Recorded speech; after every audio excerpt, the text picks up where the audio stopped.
Film शुरू होती है और हम एक छोटे से घर में दो भाइयों को देखते हैं, जिनमें से एक का नाम पेड्रो था।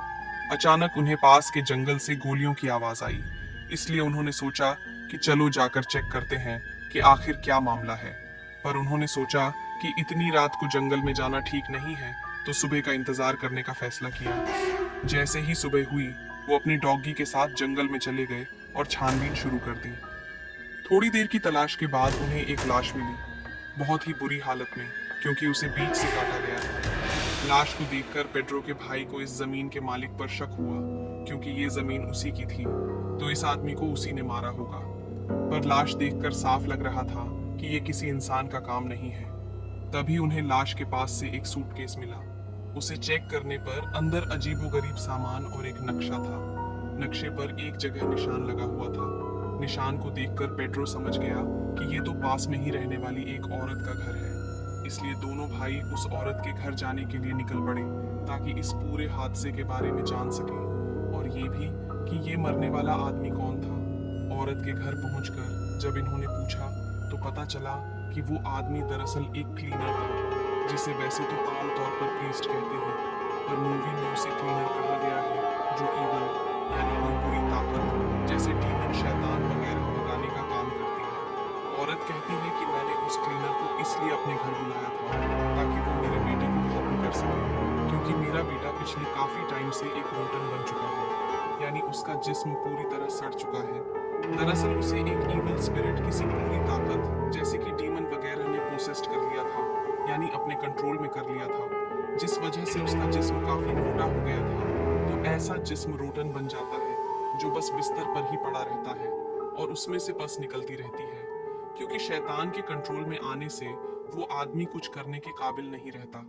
और इवन शैतान उस इंसान को तब तक कर पाता रहता है जब तक कोई क्लीनर या कोई और इंसान उसे मार ना दे। पर अगर कोई दूसरा इंसान इस रोटन को खत्म करता है, तो वो ईवल आत्मा उस मारने वाले इंसान और उसके आसपास जितने भी लोग होते हैं, उसकी फैमिली वगैरह, उन्हें भी पोजेस्ट कर लेता है। तब गुस्से में पेड्रो उस औरत यानी रोटन की माँ से पूछता है कि तुमने इसके बारे में अभी तक किसी को क्यों नहीं बताया। जवाब में औरत कहती है कि मैंने 1 साल पहले इसकी खबर चर्च में कर दी थी, और बस कभी से हम मदद का आज तक इंतजार कर रहे हैं, पर किसी ने हमारे लिए कुछ नहीं किया। लेकिन फिर भी पेड्रो औरत और उसकी दूसरी बेटी पर गुस्सा करता है, पर क्योंकि वो खुद भी तो कुछ कर नहीं सकते थे, इसलिए दोनों भाई पुलिस को इसके बारे में बताने ले पुलिस स्टेशन आ जाते, पर उल्टा पुलिस उनसे ही सवाल जवाब शुरू कर देती है। बातों ही बातों में पेड्रो के एक ऑफिसर से बहस हो जाती है। तब उसका भाई पेड्रो को रोकता है। पुलिस वाले कहते हैं कि हम फिलहाल आपकी कोई मदद नहीं कर सकते, पहले हम हेल्थ डिपार्टमेंट से इस बात को कंफर्म करेंगे कि वो रोटन है या ऐसी किसी बीमारी की वजह से उसका यह हाल हुआ, और उस मरने वाले इंसान यानी क्लीनर को किसने मारा, ये भी तभी पता चल पाएगा। उससे पहले हम कुछ नहीं कर सकते। दोनों भाई यहाँ जमीन के मालिक का नाम लेते हैं, क्योंकि नर की लाश उसकी जमीन से ही मिली थी, और रोटन का जहाँ घर था वो भी उसकी जमीन पर। पुलिस तो उनकी मदद करने को तैयार ही नहीं थी, और उनके हाथ बस मायूसी ही लगती है। इसीलिए वो खुद ही जमीन के मालिक से जा मिलते हैं, उसे रोटन और क्लीनर की लाश के बारे में बताते हैं। अब यहाँ जमीन के मालिक की बातों से हमें पता चलता है कि हर कोई उस पर शक क्यों करता है। दरअसल वो रोटन और उसकी फैमिली जबरदस्ती इस मालिक की जमीन पर रह रही थी, जो बात उसे बिल्कुल पसंद नहीं, जिससे सबको ये लगता है कि जमीन के मालिक ने ही इस क्लीनर को मार दिया ताकि वो रोटन के घर जा न पाए और रोटन इसी हालत में रहे। पर वो जमीन का मालिक नहीं, कोई और ही है जो इस सब के पीछे था, जो नहीं चाहता था कि क्लीनर रोटन के घर पहुंचे और उसे मार दिया।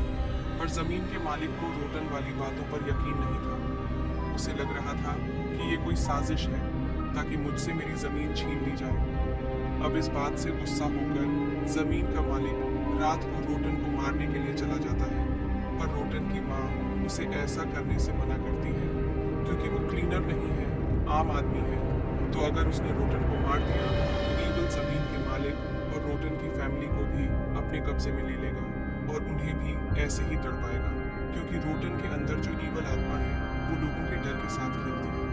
उनके डर को उन्हीं लोगों के खिलाफ इस्तेमाल करके उन्हें अपने कंट्रोल में करती है। अब जब जमीन का मालिक उसे मारने गया, तो वो भी उसे मारने के लिए उकसाता है ताकि वो आज़ाद हो सके। रोटन के अंदर का ईवल उसे कहता है कि मार दो मुझे, ताकि मैं बाद में तुम्हारी वाइफ के पेट में पल रहे बच्चे और सबको मार सकूं और अपने कब्जे में कर लो। लेकिन यहाँ बड़ी मुश्किल से जमीन का मालिक खुद को कंट्रोल करता है और बाहर आकर अपनी गाड़ी में बैठ जाता है।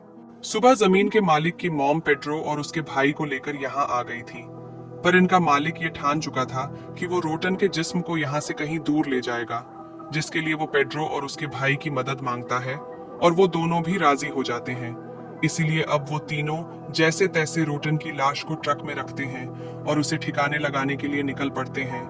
कॉफी दोहराने के बाद वो रोटन को फेंकने के लिए ट्रक से नीचे उतर गई और जब उन्होंने पीछे चेक किया तो ये देखकर उनके होश उड़ गए कि ट्रक में तो रोटन का जिस्म है ही नहीं, जिससे वो समझ गई कि बीच रास्ते में एक बच्चा आ गया था उसे बचाने के लिए, कि जब हमने जोर से ब्रेक लगाई तो तब रोटन वहीं कहीं गिर गया होगा।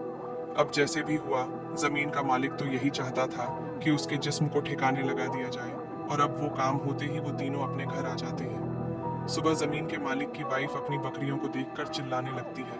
उसकी आवाज सुनकर वो बाहर आया। तब उसकी वाइफ बकरियों की तरफ इशारा करके एक अजीब बकरी दिखाती है जो उल्टी सीधी हरकतें कर रही थी, और उसे ऐसे करते हुए जमीन के मालिक ने भी नोटिस कर लिया था। उसे देखने से साफ लग रहा था जैसे उसे शैतान ने पोजेस्ट कर लिया, जो देखकर जमीन का मालिक बकरी पर गन तान लेता है, और बकरी के हाव भाव देखने से लग रहा था जैसे उसके अंदर का ईवल कह रहा है कि मुझे शूट करके मार दो, जिसके बाद मैं तुम्हारी फैमिली को खत्म कर दूंगा। और इस बार जमीन का मालिक अपने गुस्से पर काबू नहीं कर पाता और वो कर बैठता है जो उसे नहीं करना चाहिए था, यानी वो बकरी को सच में शूट करके मार देता है। यानी उसने वही कर दिया जो वो ईवल चाहता था, और अब एक जिस्म से आजाद होकर दूसरे में ईवल जा सकता था, और अब वो चला जाता है। जमीन के मालिक की वाइफ के जिस्म में वो शैतान से पोजेस्ट होकर जमीन के मालिक पर कुल्हाड़ी से हमला कर देती है, जिससे उसकी मौत हो गई। ऐसा करने के बाद उसने अपने सर में भी कुल्हाड़ी घुसा दी और उसकी भी मौत हो जाती है। ऐसे उसने फिर अपने बच्चों को भी मार दिया और जमीन के मालिक की पूरी फैमिली मारी जाती है, जिससे हम समझ जाते हैं कि ईवल शैतान की ताकत कितनी खतरनाक है कि उसने पूरी तरह एक दिमाग को कंट्रोल किया, जिससे पूरी फैमिली का खात्मा हो गया। उधर पेड्रो और उसका भाई अभी तक के घर ही थी। रात के टाइम उनके पास रोडन का भाई आकर कहता है कि आप यहीं रुक जाइए। वो उनसे मदद मांग रहा था और जमीन की मालिक की फैमिली के साथ जो हुआ वो सब भी बता देता है। अब पेड्रो के भाई को उस पर शक हुआ कि शायद इसे भी ईवल ने पोजेस्ट कर लिया है, पर पेड्रो बच्चे को शांत होकर स्टोर में जाकर सोने का कहता है। जाने से पहले बच्चा उनसे कहता है कि बिजली की चीजों से दूर रहिएगा, ये आपके लिए अच्छा होगा। अब लड़के ने ऐसा क्यों कहा, इसका जवाब हमें आगे पता चलेगा। अब कहीं ना कहीं पेड्रो और उसके भाई को आने वाले खतरे की भनक हो गई थी, इसलिए वो सुबह ही इस जगह को छोड़ने का फैसला करते हैं। साथ ही पेड्रो अपने भाई को कहता है कि हम अपना सारा सामान यहीं छोड़कर जाएंगे, ताकि हमारे साथ ईवल का जरा सा हिस्सा या असर उस जगह तक ना चला जाए जहां हम जा रहे हैं। अगली सुबह पेड्रो अपनी एक्स वाइफ, जिसे वो छोड़ चुका था, उसके घर जाकर अपने कपड़ों को आग लगाकर जला देता है, पर उसकी एक्स वाइफ पेड्रो से लड़ने लगती है। कहती है कि तुम अब क्यों मेरी जिंदगी बर्बाद करने आ गई हो। इसी बीच हमने देखा कि पेड्रो की एक्स वाइफ की बेटी पर उनका डॉग हमला करके उसे अपने साथ बाहर ले जाता है। दरअसल पेड्रो के कपड़े जलने से पहले डॉग ने वो चार्ट लिए थे, जिससे ईवल डॉग को पोसेस्ट कर लेता है। अब पेड्रो की वाइफ का हस्बैंड अपनी बेटी और डॉग को ढूंढने बाहर जाता है। पेड्रो उसे कहता है कि कुछ भी हो जाए पर डॉग को शूट मत करना, पर जाहिर सी बात है ऐसी सूरत हाल में इंसान का दिमाग कहाँ काम करता है। इसलिए जब पेड्रो देखने बाहर गया तो उसकी एक्स वाइफ के हस्बैंड ने डॉग को शूट करके मार दिया था, जिससे दिल ही दिल में पेड्रो परेशान हो जाता है। यानी उसने वो कर दिया था जो उसे नहीं करना चाहिए था। फिर घर आकर पेड्रो है रानू परेशान हो जाता है, क्योंकि उसकी एक्स वाइफ की बेटी सही सलामत घर वापस लौट आई थी। बच्चे की माँ उसे जिंदा और सही सलामत देखकर काफी खुश हो जाती है, पर यहाँ बच्ची बड़ी ही अजीब बात कहती है कि अभी पापा गाड़ी से आकर आपको मार देंगे। ये सुनकर पेड्रो काफी घबरा गया। वो गैराज से गाड़ी लेकर अपने दोनों बेटों को गाड़ी में बिठाता है और यहाँ से निकलने वाला होता है, पर तभी उसने देखा कि मेरी एक्स वाइफ का हस्बैंड गाड़ी लेकर आया और उसने उसकी वाइफ को टक्कर मार दी, जिसे ऐसा लग रहा था कि वो मारी गई। पर ये देखकर बच्ची घबराई नहीं बल्कि हंसने लगती है, क्योंकि बच्ची को भी ईवल ने पोसेस्ट कर लिया था। फिर उसके डैड को किया और उसने अपनी वाइफ को भी मार दिया था। जो देखकर पेड्रो अपने बेटों को लेकर फौरन निकल गया और अपनी मॉम के घर आ जाता है, जहां उसका भाई भी पहले से ही आ चुका था। और अब पेड्रो अपनी माँ और भाई को भी गाड़ी में बिठाता है और टाउन से निकलने के लिए वो लोग निकल पड़ते हैं। रास्ते में पेड्रो का बेटा अपनी दादी को कहते हैं कि हमें पोजेशन और पोजेस्ट होने के बारे में तो बताएं। तब दादी कहती है कि इस पोजेशन और पोजेस्ट टुए जिस्म से बचने के 7 असूल हैं। पहला ये कि आपको बिजली की चीज़ों से दूर रहना है, यानी वही बात जो रोटन के भाई ने भी कही थी, तो इसकी वजह ये थी। दूसरा, 16 जानवरों से दूर रहें। तीसरा, कि पोजेस्ट हुए इंसान की ऐसी किसी भी चीज़ को इस्तेमाल ना करें जो उसे सबसे ज़्यादा प्यारी हो। चौथा, कि उन्हें दुख ना दो, तकलीफ ना पहुंचाओ। पांचवा, कि ईगल या शैतान को कभी भी उनके नाम से ना पुकारो। छठा, कि कभी भी पोजेस्ट इंसान को गन से मत मारो। सातवां और आखिरी, कि आपको कभी भी किसी चीज से नहीं डरना, हर चीज में बहादुरी का मुजाहिरा करना है, यहाँ तक कि आपको मौत से भी नहीं डरना। अब तभी पेड्रो का दूसरा बेटा, जिसे एक ऐसी बीमारी थी कि वो किसी भी बात का जवाब नहीं दे सकता था, वो अचानक बोल पड़ा और ईवल का नाम लेने लगता है, जिससे वो लोग काफी घबरा जाते हैं। तभी पेड्रो के फोन पर उसकी एक्स वाइफ की कॉल आती है, जो उसकी मॉम के हाथ में था। उसकी कॉल देखकर सभी लोग काफी दंग रह जाते हैं, क्योंकि जिस तरह कार ने उसे टक्कर मारी थी, किसी का भी बचना नामुमकिन था।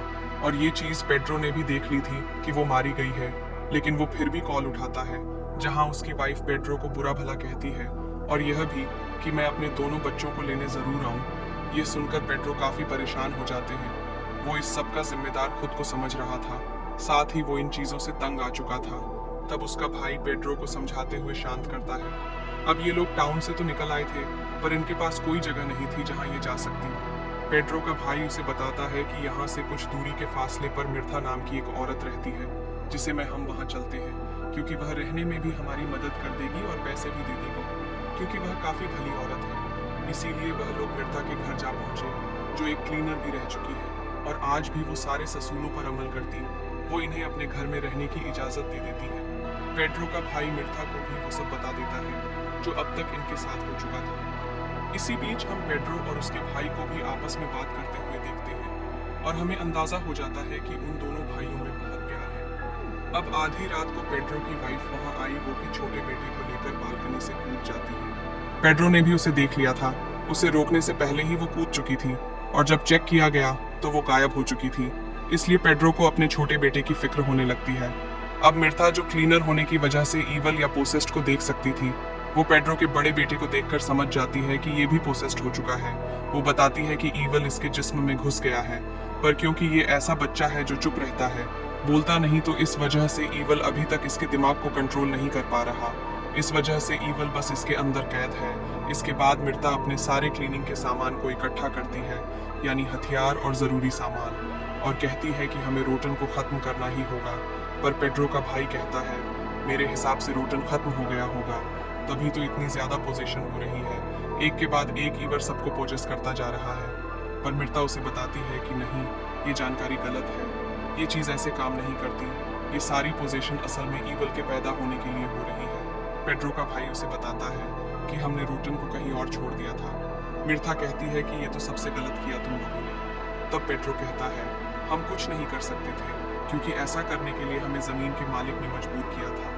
अब पेड्रो का भाई पेड्रो की एक्स वाइफ और बेटे को ढूंढने, जबकि पेड्रो और मिर्था रोटन को ढूंढने के लिए निकल जाते हैं। अब उनका ये सफर काफी मुश्किल होने वाला था, क्योंकि ईवल की पोजीशन पूरे टाउन में फैल गई, जिसके साथ ही इनको सारे असूलों को भी मानना है।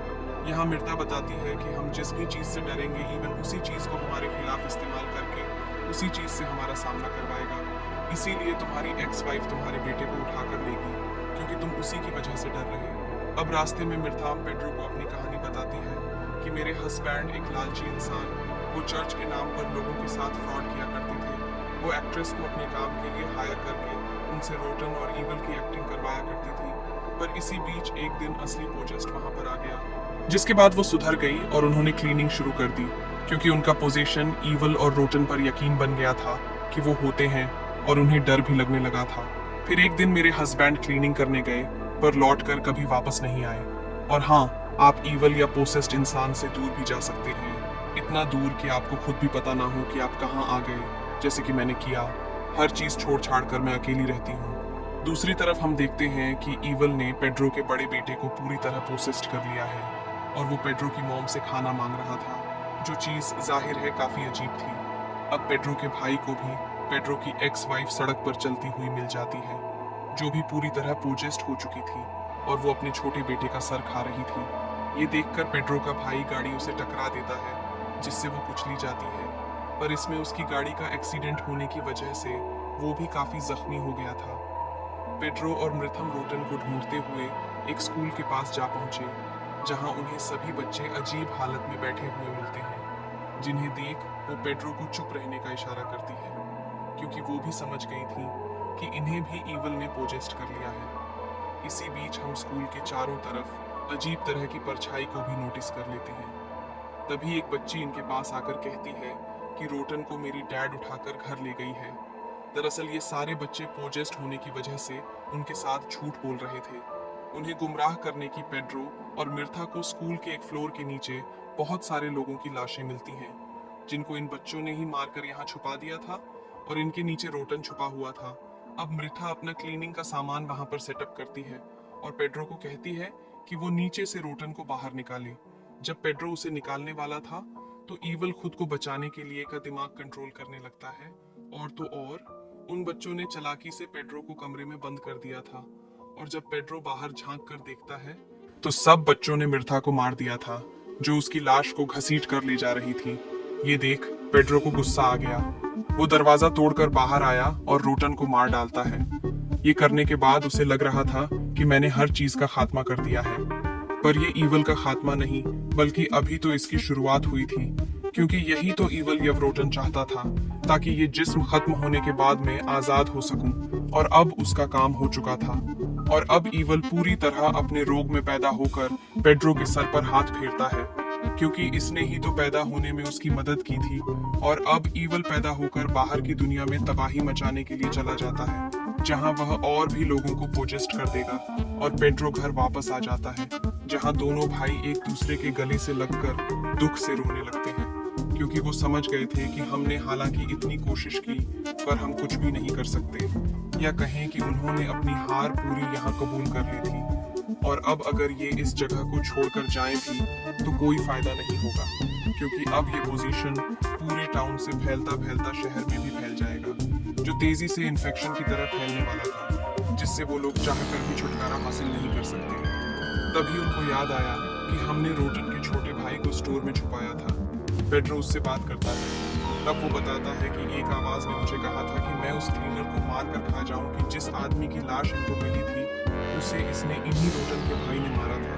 आगे वो कहता है, ऐसा मैंने अपनी माँ के साथ भी किया, उन्हें भी मारकर मैं खा गया। पेड्रो अपने बेटे को आइस खाने के लिए देखकर नहाने चला जाता है, और वो ये देखकर काफी हैरान रह गया कि वो निशान उसके माथे से जा ही नहीं रहा था, जो उसे ईवल ने दिया था, यानी वो निशान पक्का पक्का बन गया था। पेड्रो के बेटे को खांसी होने लगी और उसके मुंह से पानी और खून निकलने लगता है, जिसे पेड्रो साफ करने लगा, पर तभी उसने देखा कि उसके मुंह से मेरी माँ के बाल और लॉकेट निकल रहा है, जो देखकर वो डर गया, क्योंकि समझ गया था कि पोजेशन की हालत में मेरे बेटे ने अपनी ही दादी को मारकर उन्हें खा लिया। ये देख पेड्रो के तो होश लौट जाते हैं। खुद को संभालते हुए वो बाहर आया और इस सब से काफी दुखी हो जाता है। अब मैं आपको बता देती हूँ कि असल में ये ईवल करता क्या है। तो वो किसी एक जिस्म को पोजेस्ट करके उसके अंदर पनाह ले लेता है और टाउन या शहर के लोगों को तब तक मारता रहता है जब तक कोई दूसरा आकर उसके इस पुराने जिस्म को खत्म नहीं कर देता जिसमें वो मौजूद होते हैं, जिससे वो किसी और जिस्म को पोजेस्ट करके उसके अंदर आ जाता है और फिर से लोगों को मारने का सिलसिला शुरू कर देता है, जो उसने इसलिए किया ताकि मरे हुए लोगों से वह ताकत ले सके और इतना ताकतवर बन जाए कि वो पैदा होकर सबसे ज्यादा पावरफुल बन जाए। जो चीज हो भी गई, जब सही मायनों में वो पावरफुल हो गया तो पेड्रो के हाथों उसने खुद को मरवा दिया और पैदा हो गया। दुनिया को तबाह करने के रास्ते पर चलने पड़ता है, जहाँ अब बस उसका ही राज और कब्जा हो